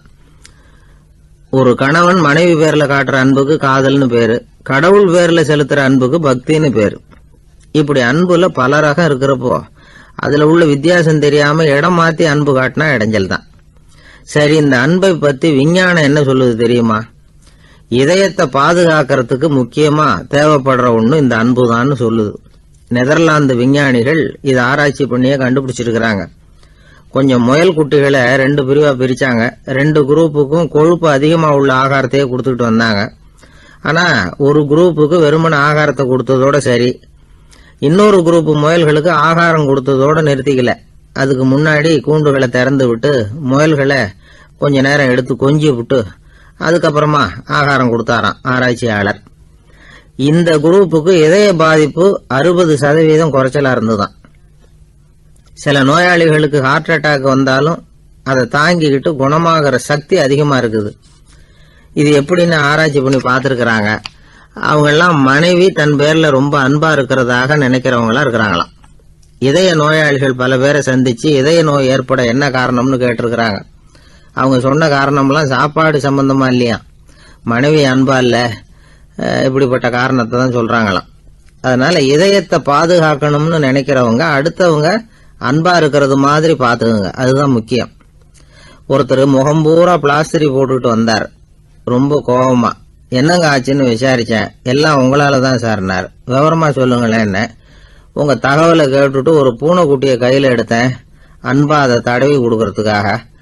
ஆனா அது முந்திக்கிட்டது, அது என் முகத்தை தடவி கொடுத்துட்டுது, முகம் பூரா நகை கீறல், அதுதான் இப்படி அப்படின்னார். ஒருத்தர் ரொம்ப அவசரமா போயிட்டு இருந்தார். எங்க சார் போறீங்கன்னு கேட்டோம். எனக்கு வேண்டியப்பட்ட ஒருத்தருக்கு குழந்தை பிறந்திருக்கிறதாக செய்தி வந்திருக்கு. அதுதான் ஆஸ்பத்திரிக்கு போயிட்டு இருக்கேன், பார்த்துட்டு வரலாம்னு அப்படின்னார். அப்படின்னா கொஞ்சம் இப்படி உட்காருங்க அப்படின்னோம். சில விவரமெல்லாம் சொல்கிறேன், கேட்டுக்கிட்டு போங்க அப்படின்னோம். உட்காந்தார். அப்புறம் சொல்ல ஆரம்பித்தோம். புதுசாக பிறந்திருக்கிற ஒரு குழந்தைய பார்க்க போகிறதுன்னா அது சாதாரண விஷயம் இல்லை. அதில் ரொம்பவும் கவனமாக நடந்துக்கணும். புது குழந்தைக்கு நோய் சுலபமாக தொற்றும். முக்கியமாக காற்று மூலமாக பரவுகிற நோய்கள் சுலபமாக வந்துடும். அதனால் நமக்கு உடம்பு சரியில்லைன்னா குழந்தைய விட்டு கொஞ்சம் தள்ளியே இருக்கிறது தான் நல்லது. பெரியவங்களை பொறுத்த வரைக்கும் சாதாரணமாக உள்ள ஒரு கிருமி கூட குழந்தைய பொறுத்த வரைக்கும் ரொம்ப மோசமான ஒரு கிருமியாக இருக்கும். சில வெளிநாடுகளில் எப்படி தெரியுமா, பிறந்த குழந்தை தூங்கிக்கிட்டு இருக்கிற ஒரு ரூமுக்கு போகணும்னா போகிறவங்க முகமூடி போட்டுக்கணும், காலணிகளை மாற்றிக்கணும், அவ்வளவு சுத்தமாக உள்ளே போய் பார்த்துட்டு வரணும். பொதுவாக சில ஆஸ்பத்திரிகளில் பார்த்தீங்கன்னா பார்வையாளர்கள் நேரத்தில் விசிட்டிங் ஹவர்ஸ் தாயை விட்டு குழந்தைய தனியாக பிரித்து வச்சுருவாங்க. எதுக்குன்னு நினைக்கிறீங்க? அந்த நேரம் பல பேர் வருவாங்க போவாங்க. அவங்க கை கால் சுத்தமாக இருக்காது. சுத்தமில்லாத கைகள் மூலமாக கிருமிகள் பரவும். சுத்தமில்லாத கைன்னா மண்ணு தூசி படிஞ்சிருக்கிற கை மட்டும் தான் அர்த்தம் இல்லை. சாலையில் கையை வீசிக்கிட்டு நடந்து வர்றீங்க, குழந்தைய பொறுத்த வரைக்கும் அது கூட சுத்தம் இல்லாத கை தான். தாயை தவிர மற்றவங்க குழந்தைய தூக்காமல் பார்த்துக்கிறது நல்லது. தாய் கூட அளவோட கொஞ்சிறதோடு நிறுத்திக்கணும். புதுசாக ஒரு குழந்தைய பெற்றிருக்கிற பொண்ணுக்கிட்ட மற்ற தாய்மார்கள் ஏதாவது சொல்லிக்கிட்டே இருப்பாங்க. குழந்தைய அப்படி வளர்க்கணும் இப்படி வளர்க்கணும் அப்படின்னு ஏதாவது அட்வைஸ் பண்ணிக்கிட்டே இருப்பாங்க. இப்படி ஓவராக அறிவுரை பண்ணுறது அந்த பொண்ணை குழப்பி விட்டுரும். அதனால் அப்படிலாம் பண்ணக்கூடாது. அந்த பெண்ணே ஏதாவது கேட்டால் கூட டாக்டர் சொல்ல வேண்டிய விவரங்களை எல்லாம் நாமே சொல்லிக்கிட்டு இருக்கக்கூடாது. புதுசாக பிறந்திருக்கிற குழந்தைய மட்டும்தான் இப்படி பார்க்கணும்னு இல்லை. ஒரு நோயாளி குழந்தைய பார்க்க போகிறதுனா கூட ரொம்ப எச்சரிக்கையாக தான் நடந்துக்கணும். ஒரு தின்பண்டமோ விளையாட்டு சாமானோ அந்த குழந்தைக்கு நாம் வாங்கிட்டு போகிறதா வச்சுக்குவோம். அதை நேராக கொண்டுகிட்டு போய் அந்த குழந்தைகிட்டே கொடுக்கக்கூடாது. அதோட அப்பா அம்மா கிட்ட ரகசியமாக கொடுக்கலாம். அவங்க முடிவு பண்ணட்டும் குழந்தைகிட்ட அதை கொடுக்கலாமா வேண்டாமாங்கிறத. அவங்களுக்கு தான் தெரியும் அதோட மனசும் உடம்பும். உங்கள் அக்கறையை காட்டுறதா நினச்சிக்கிட்டு குழந்தை வாயில் எதையும் கொண்டுட்டு போய் போடாதீங்க. போகிறப்போ உங்கள் வீட்டு குழந்தையும் அழைச்சிட்டு போகாதீங்க. இது நோயை வாங்கிட்டு வந்துடும், அல்லது புதுசாக ஒரு நோயை அதுகிட்ட கொடுத்துட்டு வந்துடும். என்னதான் உங்களுக்கு பழக்கமான குழந்தையா இருந்தால் கூட அதுக்கு விருப்பம் இல்லைன்னா பேசக்கூடாது. அங்கே போய் அவங்க பள்ளிக்கூடத்தை ஞாபகப்படுத்திட்டு இருக்கக்கூடாது. நோயில் இருக்கிறப்ப ஸ்கூலை பற்றி பேச அது விரும்பாது. ஆஸ்பத்திரியை விட்டு வெளியில் புறப்படுறப்போ குழந்தைகிட்ட சொல்லணும்னு அவசியம் இல்லை. அதோட அப்பா அம்மா கிட்ட சொல்லிவிட்டு புறப்பட்டா போதும், குழந்தை கோபிச்சிக்காது. சமூக சம்பிரதாயத்தை பற்றி அது கவலைப்படுறதில்ல. இப்படி எல்லா விவரமும் நம்ம எதிரில் உட்காந்துருந்தவங்க கிட்ட சொல்லி முடித்தோம். ரொம்ப நன்றி சார் அப்படின்னு சொல்லிவிட்டு அவர் புறப்பட்டார். குழந்தைங்க கொஞ்சம் வளர்கிற வரைக்கும் தான் நாம் எச்சரிக்கையாக இருக்கணும்னு இல்லை, வளர்ந்த பிறகு இன்னும் எச்சரிக்கையாக இருக்கணும். ஒரு பையன் பள்ளிக்கூடத்துலேருந்து திரும்பி வீட்டுக்கு வந்தான். முகம் பூரா நகத்தால் கீறி இருந்தது. அப்பா பார்த்து பயந்துட்டார். யாருடா உன்னை இப்படி பண்ணது அப்படின்னார். என் கூட படிக்கிற இன்னொரு பையன்னா. நாளைக்கு உன் கூட பள்ளிக்கூடத்துக்கு வர்றேன், நீ எனக்கு அவனை அடையாளம் காட்ட முடியுமான்னார். அது ரொம்ப சுலபம் நான் பையன். எப்படின்னார் அப்பா. அவன் காதில் ஒன்று கையோடு எடுத்துகிட்டு வந்திருக்கிறேன், இதோ என் பையில தான் வச்சுருக்கேன் அப்படிங்கிறான் அந்த பையன். அள்ள அள்ள குறையாதது அட்சய பாத்திரம், அது நமக்கு தெரியும், கேள்விப்பட்டிருக்கிறோம். ஆனால் போட போட நிரம்பாத ஒரு பாத்திரம் உண்டு. அது என்ன தெரியுமா? நம்மள பல பேர்கிட்ட அந்த பாத்திரம் உண்டு. அதுதான் பேராசை அப்படிங்கிற பாத்திரம். அதை நிறைவு செய்யவே முடியாது. பேராசையை பற்றி சுஃபி இலக்கியத்தில் ஒரு பிரபலமான கதை உண்டாம். அதை ஒரு பெரியவர் எடுத்து சொல்லியிருக்கிறார். ஒரு மன்னர் நகர்வலம் போயிட்டு இருக்கார். ஒரு பிச்சைக்காரன் மன்னர் எதிரில் வரான். பிச்சை போடுங்கிறான். என்னுடைய அமைதியை கெடுக்காதே போங்கிறார் மன்னர். அவன் சிரிக்கிறான். அரசே, உங்களுடைய அமைதி கெடக்கூடிய நிலையில் இருந்தால் அதுக்கு பேர் அமைதியே கிடையாது அப்படின்னு ஆனா. எதிரில் நிற்கிறது வெறும் பிச்சைக்காரன் இல்லை, யோகி அப்படிங்கிறத மன்னர் புரிஞ்சுக்கிட்டார். துறவியே, உங்களுக்கு என்ன வேணும்னாலும் கேளுங்க, கொடுக்குறேன்னாராம். அந்த துறவி மறுபடியும் சிரிக்கிறார். அரசே, உங்களால் முடியாததையெல்லாம் கொடுக்க முடியும்னு சத்தியம் செய்யாதீங்க அப்படின்னார். மன்னருக்கு கோபம் வந்துட்டுது. என்ன இவர் இப்படி சொல்கிறாரு அப்படின்னு நினைச்சார். நகர்வலத்தை பாதியிலேயே நிறுத்தினார். வாங்க அரண்மனைக்குன்னார். துறவியை அழைச்சிக்கிட்டு அரண்மனைக்கு வந்துட்டார். துறவி தன்கிட்ட இருந்த பிச்சை பாத்திரத்தை நீட்டினார். இது நிறைய எனக்கு பொற்காசுகள் வேணும் அப்படின்னாராம். அவ்வளவுதானா, இது ஒரு பெரிய காரியமா அப்படின்னு கையை தட்டினாராம் மன்னர். ஒரு பெரிய தாம்பாளம் நிறைய பொற்காசுகள் சேர்ந்தது. அதை அள்ளி போட்டார். போட போட அந்த பிச்சை பாத்திரம் நிரம்பவே இல்லை. பொற்காசுகள் போட போட அவ்வளவையும் உள்ளே வாங்கிக்கிட்டே இருக்குது. அரசாங்க கஜானாவே காலி ஆயிட்டுது. மூட்டை மூட்டையாக பொற்காசுகளை கொட்டி பார்த்துட்டாங்க. அது முழுங்கிக்கிட்டே இருக்குது. கடைசி வரைக்கும் அந்த பிச்சை பாத்திரம் நிரம்பவே இல்லை. அரசர்கிட்ட இருந்த கர்வம் போயிட்டுது. அப்படியே பொத்துன்னு துறவி காலில் விழுந்தார். அப்போ அந்த துறவி சொன்னாராம், மன்னா, இந்த பிச்சை பாத்திரத்தை உங்களால் மட்டும் இல்லை, வேற யாராலையும் நிரப்ப முடியாது. அதுக்கு என்ன காரணம்னா, இது சாதாரண பிச்சை பாத்திரம் இல்லை, பேராசைகளோடு வாழ்ந்து செத்துப்போன ஒரு மனிதனின் மண்டை ஓடுது அப்படின்னாராம். பாருங்க, இதுதான் அந்த சுஃபி இலக்கிய கதை. செத்த பிறகும் நிறைவு இல்லைன்னா அது எப்பேற்பட்ட பேராசையாக இருக்கும்னு யோசிச்சு பார்த்துங்க. நம்மால் ஒருத்தர் கல்யாணம் பண்ணிக்க பொண்ணு பார்த்துக்கிட்டு இருந்தார். அழகு, அறிவு, படிப்பு எதுவும் தேவையில்லை, பணம் மட்டும் இருந்தால் போதும் அப்படின்னு பார்க்குறவங்க கிட்டெல்லாம் சொல்லி வச்சார். ரொம்ப நாளைக்கு அப்புறம் ஒரு பணக்காரர் கிடைச்சார். அவர் சொன்னார், இதை பாருங்க, எனக்கு 20 வயசில் ஒரு மகள், அவளை நீங்கள் கல்யாணம் பண்ணிக்கிட்டா 2 லட்சம் பணம் கொடுப்பேன். 25 வயசில் ஒரு பொண்ணு, அவளை கல்யாணம் பண்ணிக்கிட்டா 2.5 லட்சம் தருவேன். 30 வயசில் ஒரு பொண்ணு இருக்கா, அவளை கல்யாணம் பண்ணிக்கிட்டா 3 லட்சம் தருவேன். என்ன சொல்கிற அப்படின்னாராம். இவன் கொஞ்ச நேரம் யோசிச்சு